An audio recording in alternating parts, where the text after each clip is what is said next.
जय श्री राम दोस्तों, कहिए कैसे हैं आप। बालाजी के पास मैं बढ़िया हूँ। उम्मीद करती हूँ कि आप सब भी बढ़िया होंगे। मेरी वीडियो नहीं आ रही है आजकल क्योंकि मेरा मोबाइल ख़राब हो रहा है, या ये कहे कि बहुत पुराना आ रहा है, वीडियो साफ़ नहीं आती है। लेकिन रेसिपी लाजवाब होती है, आप ट्राई करके ज़रूर देखें।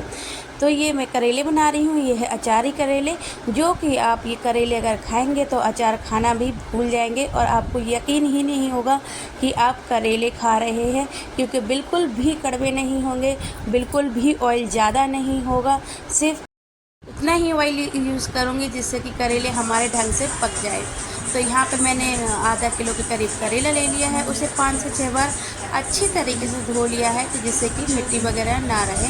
और इस तरीके से देखिए, चक्कू 2 भाग कर लिए करेले के और चक्कू की मदद से सारे बीज पके हुए निकाल दिए। अगर आपके पके हुए बीज नहीं है तो फेंकना मत, मसाले में ही स्टफ़ कर लेना। पर मेरे यहाँ पे पके हुए थे, मैंने सारे निकाल दिए और इस तरीके से उबलते हुए पानी में इनको डाल दिया। करेलों को, सारे करेलों को आप इसी तरीके से डाल देंगे, या गुनगुना पानी भी हो, या फिर आपका बर्तन पतला है, जैसे कि मेरा बर्तन पतला है तो मैं गुनगुने पानी में ही डाल रही हूँ। आपका बर्तन थोड़ा मोटा है तो पानी को थोड़ा ज़्यादा मतलब थोड़ा बॉईल कर लीजिए, थोड़ा तेज़ गर्म कर लीजिए। तो इस तरीके से आपको कम से कम 5 से 6 मिनट ही बॉईल करना है। 7 मिनट से ज़्यादा बॉईल ना करें, क्योंकि करेले ज़्यादा बॉईल हो जाएंगे तो जब हम इसे फ्राई करेंगे मसाले के साथ तो वो क्या होगा कि कड़वे लगेंगे। ठीक है, तो फिर आपको इतना ही बॉईल करना है। आप चाहे तो बीच में चेक भी कर सकते हैं। मैं हाई फ्लेम पे बॉईल कर रही हूँ। यहाँ पे मैंने 4 प्याज ले लिए, जो कि पहले से छील कर रखे थे। इसका मैं काट के मिक्सी में पेस्ट बना लूँगी। एक कढ़ाई में अब हम 1 चमचा के करीब सरसों का तेल ले लेंगे। करेले आप कोशिश करें कि सरसों के तेल में ही बनाएं तो ज़्यादा बढ़िया बनते हैं। और ये जो प्याज का पेस्ट बनाया था हम ये डाल देंगे सारा एक ही बार में।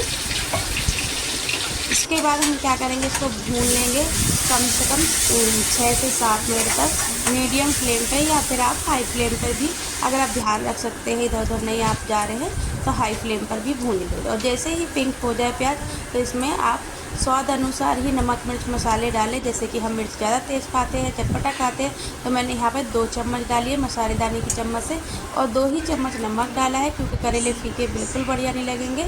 और यहाँ पर ले लिया है मैंने धनिया पाउडर। तो यहाँ पर मैंने 2 से ढाई चम्मच लिया है धनिया पाउडर, और मैं कुछ बाद में भी डालने वाली हूँ धनिया पाउडर। तो यहाँ पे ये मैं स्टफ़ करने के लिए जो मसाला है वो बना रही हूँ। ये है हमारा आमचूर। आमचूर के बगैर करेले कभी भी नहीं अच्छे लगते हैं क्योंकि वो कड़वे लगते हैं। तो यहाँ पर मैंने 2 चम्मच भर के आमचूर मसाला ले लिया है और वो इस मसाले में मिक्स करके बढ़िया से भून लिया है 2 मिनट। और प्याज भुनने के बाद तो ये देखिए मसाला इस तरीके से भुन के तैयार है। जैसा कि मैंने कहा कि मेरा मोबाइल ख़राब है और काफ़ी पुराना है, वीडियो सही से नहीं आती है, तो सॉरी इसके लिए। अब मैंने यहाँ पे देखा तो मेरे करेले बॉईल हो गए थे, 5 से 6 मिनट हो गए थे, तो मैं इसे निकाल लूँगी चिमटे की मदद से। आप चाहे तो गैस फ्लेम बंद करके और एक ही बार में छन्नी में भी पलट के निकाल सकते हैं। ये देखिए बिल्कुल ना ही हमें ज़्यादा बॉईल करना है और ना ही कम बॉईल करना है, हाफ़ बॉईल करना है, जैसे कि हाफ़ जैसे पका हुआ सा होता है ना वैसे। तो मैं इसे फटाफट निकाल लेती हूँ। ये देखिए जितना भी गंदा पानी या जो कड़वाहट होती है वो इस पानी में होती है, और ये पानी देख रहे हैं ना इस तरीके से, तो ये सारा कड़वा पानी निकल गया। ये पीछे कढ़ाई में कुछ और पक रहा है, उस पर ध्यान ना दें, ये पकौड़े बन रहे हैं तो वो इसकी रेसिपी नहीं है। कि कैमरा में आ गई है गलती से मोबाइल के। तो यहाँ पे मैंने ये मसाला ठंडा कर लिया है। ठंडा करने के बाद इस तरीके से मसाला लेके, जिससे कि काफ़ी सारा भर जाए, चम्मच से भरते हैं ना तो वो बाहर फैल जाता है और अंदर स्टफ़ अच्छे से नहीं होता।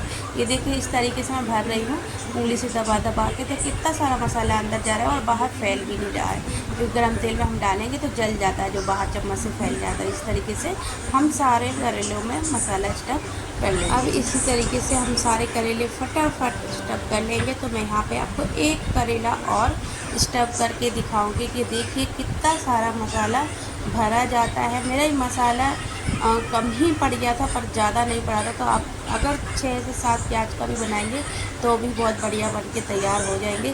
ये करेले मैं दरअसल बना रही हूँ ट्रेन के सफ़र के लिए।